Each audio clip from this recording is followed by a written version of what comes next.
L'horloge du terminal indiquait 9h11. Et sur les tableaux d'affichage, son avion n'était ni annulé, ni en retard, et ce malgré la grève qui sévissait depuis plusieurs semaines. C'étaient les bons côtés de voyager avec une compagnie aérienne étrangère.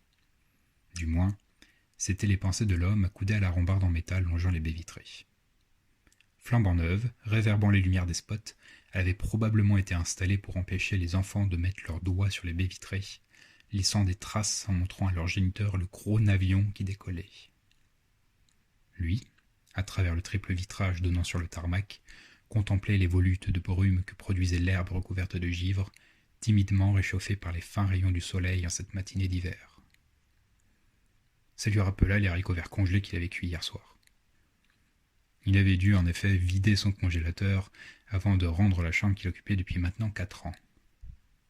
4 ans, c'était à peu près l'âge des haricots verts aussi.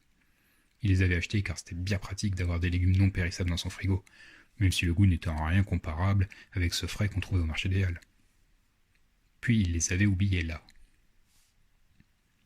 Dans sa main gauche, il faisait tourner mécaniquement dans un gobelet en carton quelques gouttes de café maintenant froides, en réfléchissant à quelle trace il allait laisser derrière lui. L'affaire fut rapide. Il ne restait pas grand-chose. À 30 ans, il n'avait pas fondé de famille, n'avait jamais eu de relations longues, avec une poignée de vieux amis qu'il revoyait rarement, et ses collègues, il ne les côtoyait plus depuis sa démission. Régulièrement en déplacement professionnel, il n'avait jamais vraiment développé de sentiment d'appartenance à un lieu. Ne vous y méprenez pas, il se sentait chez lui partout où il se trouvait, et ce ne serait pas une erreur de dire que son esprit était sa maison. Tel un escargot, il se repliait à l'intérieur quand la situation était inconfortable, et s'il se mettait à nu en sortant de sa coquille, c'était seulement pour progresser, mu par sa curiosité. D'ailleurs, c'était un peu à cause de sa curiosité qu'il se trouvait là, à observer ces masses colossales se soustraire à la gravité, à la seule force du génie humain. Elle l'avait poussé à abandonner derrière lui tout ce qu'il restait des poids qui le retenaient ici, pour aller à la rencontre de la nouveauté. Projet vaste au contour flou. Il en était bien conscient. Mais là était tout l'intérêt.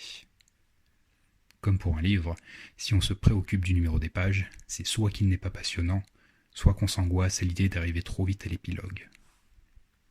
Lui comptait bien en profiter pleinement, sans se soucier de l'avenir. Pour les mêmes raisons, il n'avait rien prévu en dehors d'un sac correctement confectionné, vestige d'un passage à l'armée qui était venu compléter sa débrouillardise naturelle par une préparation minutieuse. Car, une fois le moment arrivé, il devra se débrouiller seul. Les haut-parleurs retentirent, le tirant de sa rêverie.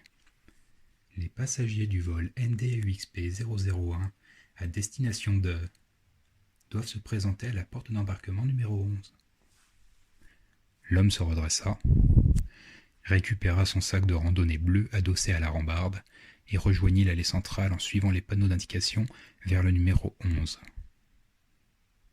Chemin faisant, il contempla les boutiques de luxe du duty-free avec l'indifférence de celui qui n'a plus besoin de rien, en se disant que c'était sûrement la dernière fois qu'un tel amoncellement de joaillerie et de flacons de parfums en toute forme déployait leur charme étincelant à ses yeux. Il écrasa son gobelet en carton entre ses mains et le jeta dans la poubelle déchets recyclables longeant un distributeur de boissons chaudes bon marché. C'est bon. Il en avait fini avec le dernier poids qui le liait à ce lieu. Il rejoignit le bureau qui délimitait l'accès à la passerelle. Une hôtesse l'interpella en lui demandant son numéro d'embarquement.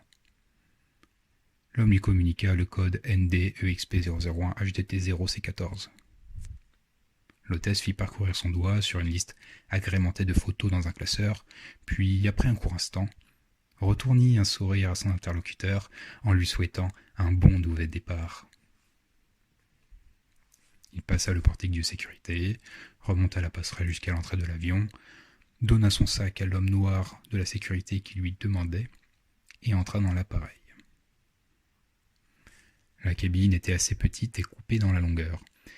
délimité au fond par une paroi avec une porte coulissante.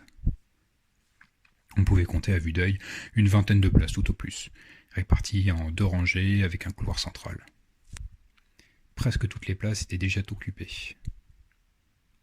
Les passagers avaient une sorte de boule noire mate qui leur couvrait la tête jusqu'aux épaules.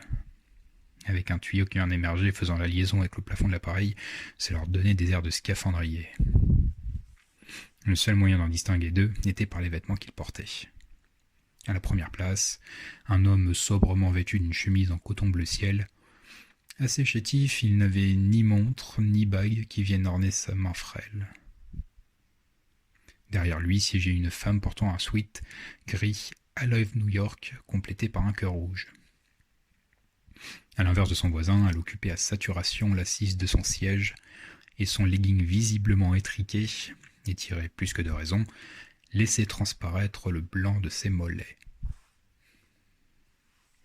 Une nouvelle hôtesse vint le chercher et le mena jusqu'à la dernière place libre, en débitant les phrases sans émotion faisant partie de la procédure apprise par cœur.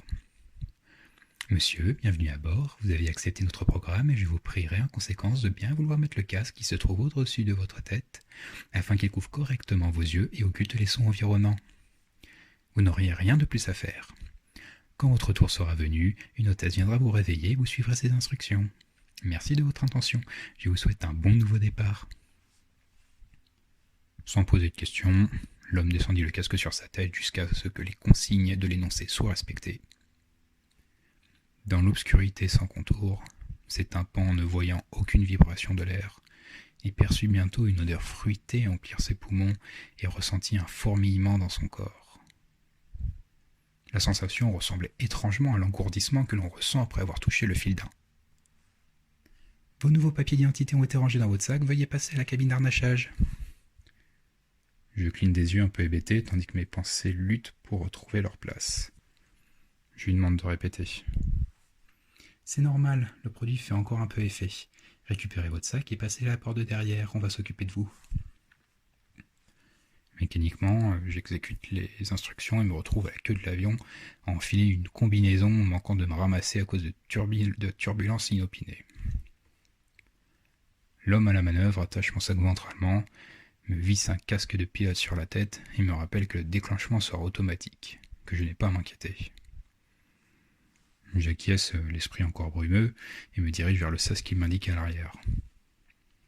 Je passe la première porte qui se verrouille derrière moi. Je ferme les yeux. Inspire lentement jusqu'à que ma cage thoracique et mes épaules se soulèvent. J'expire jusqu'au dernier filet d'air présent dans mes poumons. La dernière touche de peinture vient finaliser le tableau. C'est bon. Je sais pourquoi je suis là. Mes paupières décollent. Déterminé, je fixe le levier contre le mur et sans attendre une seconde de plus, tire dessus d'un coup sec. Simultanément, la paroi coulisse et une force immense m'arrache du sol.